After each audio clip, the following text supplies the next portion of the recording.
immediately the premiere sets up this new mystery about the future when Kat, Alice, and Dell are at the pond wishing he was here for this and saying it's almost time for the I do's. What can any of you say about what's going on there and how much you knew at the time of filming it? We knew nothing when we filmed it. They love to keep us in the dark. Yeah, we're not very trustworthy. Did we know anything? We didn't. No, I was told, or I had an inkling that it was someone who it was not. And then it was then corrected, and then it was a big, oh, but I didn't understand it until about halfway through the season. I still know very little. And no, we can't tell you any more than that. I would say it's peppered a little bit throughout, but you'll have the answer by the end of the season. No, because we were still in the dark. It was really confusing because I think that the characters in the scene all have a different perspective on what it's about. So, like, even though we all had specific directions that we were supposed to be going in, they didn't match up. So it was really hard to place, like, what is this about? Yeah. Kat seems so certain that Elliot's mom has to be in 1925, and she goes back to find her. But how much is that certainty, and how much is it that's just like pure hope and wanting to get him answers? Oh, that is always going to be in no matter what Kat does. Particularly, though, for her to be going back to find the answers for the man that she loves, and it not being about her, per se. It's kind of like she's obviously still just as invested, but she feels as though the stakes are a bit higher because all she wants is to see, Elliot whole, or at least have a sense of if it's closure, if it's reunion, if whatever it could be. I mean, the love between the two and the patience he's always had, for Kat, it's trying to be reciprocated as best as it can be. Elliot is very adamant about leaving his mom in the past, eventually just blurting out that she left him. But then he did jump, only for the pond not to take him. Does that make him question if he was right to not want to try to get those answers for himself? Whoa. I think Elliot's always had a pretty healthy distrust of the pond, given that everything that has happened the way that it has. But also he knows that what happens will always happen. Wow. So I don't know how many more times I can say happen in a sentence, but you just did. happen. Anyway. It's an exciting change for Elliot to feel like there is something on the other side of the pond for him. But based on the fact that everything has almost gone wrong because of the pond in his life, it's a real point of tension, and we get to see Elliot hopefully make it through that and maybe have the opportunity to be a hero. We'll see what happens. Yeah. Nice.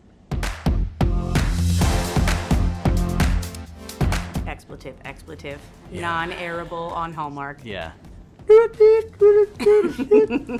I think there's just a lot of confusion,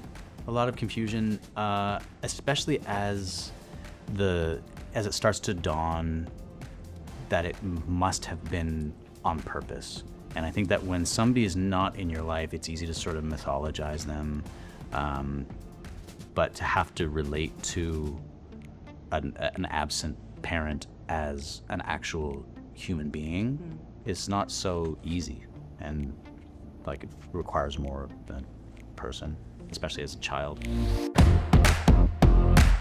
I feel like the teasers have been so confusing, and I don't want to give it away. Alice has definitely made a choice, and I think that she's ready for something that feels a bit more like real, and maybe something that is completely unrelated to the pond in every way possible. But she is also, she's her mother's daughter, and she doesn't like to keep it simple when it comes to love. So that's all I'll say for now. Landry's.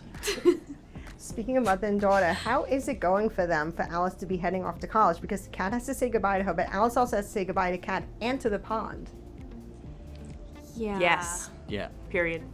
That was honestly really hard to read in the first script, like, because I was like, well, I don't want to go anywhere, like, but knowing that you have to kind of commit to your decisions and trying to, like, weave that uncertainty and that feeling of I don't want to go anywhere into the performance and layer that in and also kind of has a bittersweet feeling of like graduation. I think we all know the feeling of like I'm glad that I'm moving forward, but I'm also gonna miss this sort of safe place that I've been in. And so, I mean, the pond isn't necessarily a safe place, but it's a place. But it has become like, you know, a constant in Alice's life. So I don't know. I think she knows she needs to keep moving forward. But you're absolutely right to underline that it's a big conflict for her this season. Yeah, it's a great way to put it. And for this is a life imitating art, imitating life kind of situation because my kids are older. You know, I'm a 16-year-old daughter, 19-year-old daughter. My son is 22, and it's that idea of having to let them go, like what that would feel like. And so there's an understanding when you have to let your children figure things out for themselves, and you can't just be there to immediately like scoop them up and protect them. But the other part, it was equal parts that, and then looking at Sadie and seeing how much Sadie has grown, you know, not just as an actress, like technically, emotionally, like what you bring to the table, especially the end of season 3, killed me. Ugly cry between Sadie and Jefferson Brown. But also just Sadie as a woman growing and learning and sometimes learning things the hard way and sometimes having to step outside your boundaries, step outside, you know, of your comfort zone. And it was like a lot of proud mama stuff that I still like, oh no, I'm gonna cry. You're making me cry. I don't want to cry. But it was very true to form, I think, how I felt and how Kat felt. Yeah. A proposal should be coming. Elliot has a plan. Kat just wants it to happen at this point. What can you both say about what's coming up there and just like what we'll see from their relationship in general this season? Yeah, it's safe to say that this show doesn't really offer up what is expected on a silver platter very easily. And I think audiences have come to expect the unexpected. And so one of the things I enjoy about the show, and actually is a point of pride, is that there are characters in the show that behave like people. They behave like human beings, and they make mistakes like human beings, and they also redeem themselves like human beings are capable of doing. So I think that's all I really want to say. I don't want to like put any expectations or anything like that, and well, we'll just see what happens.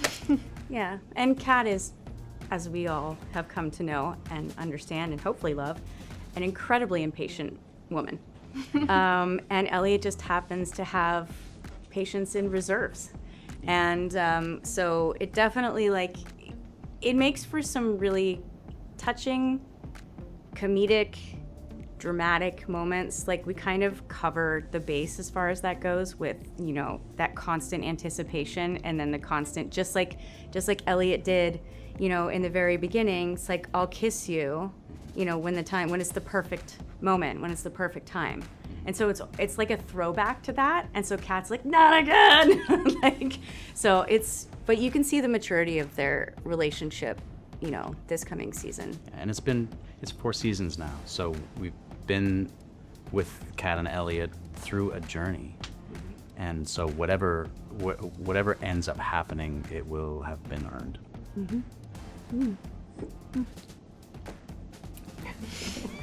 Dell digs up that time capsule that she and Colton had buried and reads the letter she written for Kat, but she reads it for Alice. And she's so worried about how Kat's going to react to that. So, like, how much does it mean to Dell that Kat accepts her apology, that she hadn't read it for her when she does? Because, like, she's also dealing with the fact that Jacob's gone. So it's like she didn't want to lose Kat too, right? Right.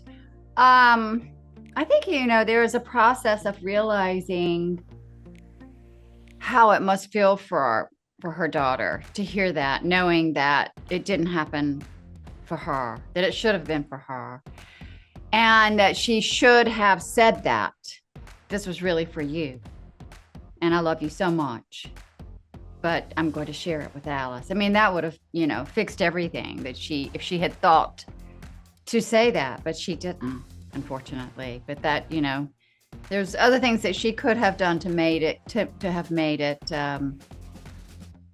sweeter, but then we wouldn't have a story. So that is the way it goes, right? Speaking of Jacob, because how is Dell doing the longer that he's away? Because must have been so hard for her to let him go on that bus. But then it's the longer the time passes, how is she doing with not having him there? I think, having already lost her son once, to have him leave in such a hard way and difficult way and unresolved. Everything's unresolved.